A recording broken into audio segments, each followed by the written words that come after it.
मुसलमानों का ये मसला है कि ये नबी पाक से प्यार तो करते हैं और अल्हम्दुलिल्लाह बड़ा करते हैं, लेकिन ये प्यार को जेहतों और सिमतों में कैद करते हैं। यानी मस्जिद में आके दुरूद शरीफ पढ़ते वक्त अगर हुजूर के गुलाम होते हैं तो फैसला करते वक्त और अपने हक में फैसला सुनते वक्त उस वक्त भी हमें नबी पाक का गुलाम होना चाहिए।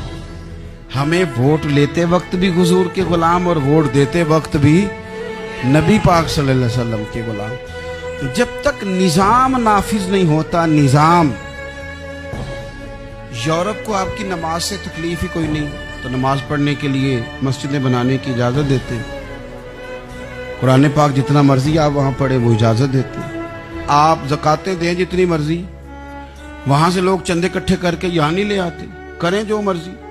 उनको आपकी ना नमाज से परेशानी है, ना मसला ज़कात से परेशानी है, ना सोमो सलात से मसला है। उनको तो मसला यह है कि कचहरी में कहीं नबी पाक का दीन ना आ जाए। उनको तो मसला यह है कि कहीं पार्लियामेंट में हुजूर का दीन ना आ जाए। दो कौमी नजरिए क्या हैं और नजरिया पाकिस्तान क्या है जिसकी बुनियाद पर पाकिस्तान बना। बड़े ठंडे दिल से मेरी बात को समझिएगा। पाकिस्तान अगर अच्छी सड़कों के लिए, तरक्की करने के लिए बना था तो ये तरक्की हिंदुस्तान में रह के भी हो सकती थी। इंडिया वाले कहते हैं कि हमने तरक्की नहीं करनी, कच्ची सड़कों पे चलना है, हमने टेक्नोलॉजी नहीं बदली। ये काम वहां भी हो सकता था। अगर आप ये कहें कि पाकिस्तान जमहूरियत की मजबूती के लिए बनाया था कि डिक्टेटर कोई नहीं आएगा, सिर्फ जमहूरी कुव्वतें काम करेंगी, तो जमहूरियत में तो इंडिया बज़ाहिर आगे निकल गया है। उनकी जमहूरियत तो ज्यादा अच्छी नजर आती है, कभी डिक्टेटर नहीं आया। आपने पाकिस्तान क्यों बनाया? अगर आपने यही काम करने थे, फाशी और यानी और जो मर्जी जिसके मन में आए करे और कोई फर्क ना हो यहाँ के और वहाँ के कल्चर में, रिश्वतखोरी, भत्ताखोरी और नाजायज फरोशी, सारे काम अगर होने थे तो ये काम वहां भी होते हैं। पाकिस्तान क्यों बना? क्यों इतनी सारी 40,000 लोगों ने अपनी जानों की कुर्बानियां दी? दुनिया की सबसे बड़ी हिजरत हुई है, सबसे बड़ी, जब पाकिस्तान बना। ये सबसे बड़ी हिजरत थी, इतनी बड़ी हिजरत ही कभी नहीं हुई। क्यों इतना कुछ हुआ? वो इसलिए हुआ कि हमें बताया गया था कि वहां ना सोशलिज्म, ना वहां खाली जमहूरियत का राग अलापा जाएगा, बल्कि एक बुलंद नारा लगाया गया था। नारा क्या था? पाकिस्तान का मतलब क्या? पाकिस्तान का मतलब क्या?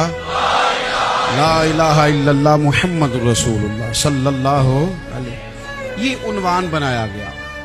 गरीब आदमी को बताया गया कि जब पाकिस्तान बनेगा तो वहां हुजूर का निजाम नाफिज होगा। जागीरदार की और गरीब की तफरीक खत्म होगी। जिस तरह अमीर के बच्चे को कॉलेज में दाखिला मिलेगा, गरीब के बच्चे को भी मिलेगा। वहां बताया गया कि लोग वहां हर लिहाज से अपने आप को बराबर समझेंगे।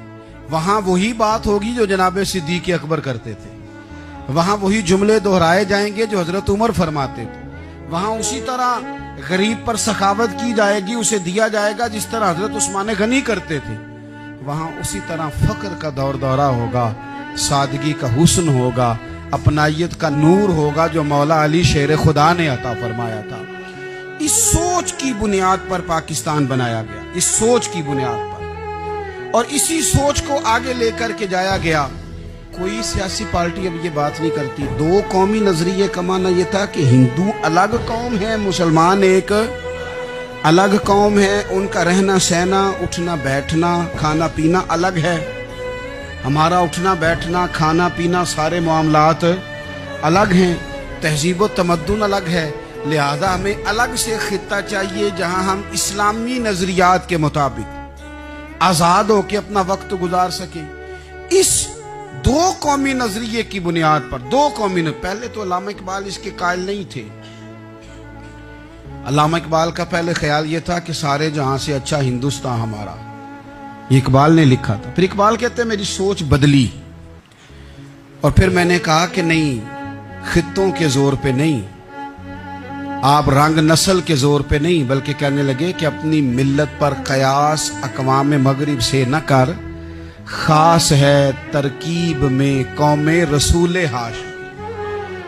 आप जो तकसीम करेंगे, ये जो तकसीम हुई है ना अरब की, ये मजहब की बुनियाद पे नहीं हुई। ये तो उनकी जाती लड़ाइयाँ थी। छोटा सा दुबई बन गया, छोटा सा मस्कत, छोटा सा अबू धाबी। ये तो उनकी जाती लड़ाइयाँ थी, कबीलों की लड़ाइयाँ थी, जंगें थी, छोटे छोटे मुल्क अलग से तकसीम हो गए। ये मजहब की बुनियाद पे ऐसा नहीं हुआ।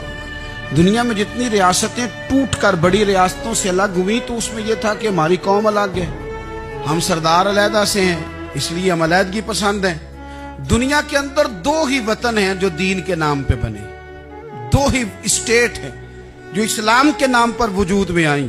पहली मदीना मुनव्वरा है और दूसरी पाकिस्तान है। खालिस मजहब के नाम पर ये दो रियासतें वजूद में हैं, एक मदीना तैयबा और दूसरा पाकिस्तान। पाकिस्तान का मतलब क्या? ला इलाहा इल्लल्लाह मुहम्मदुर रसूलुल्लाह सल्लल्लाहु अलैहि वसल्लम। इस बुनियाद पर इस वतन को, खित्ते को हासिल किया गया, यही नारा लगाया गया।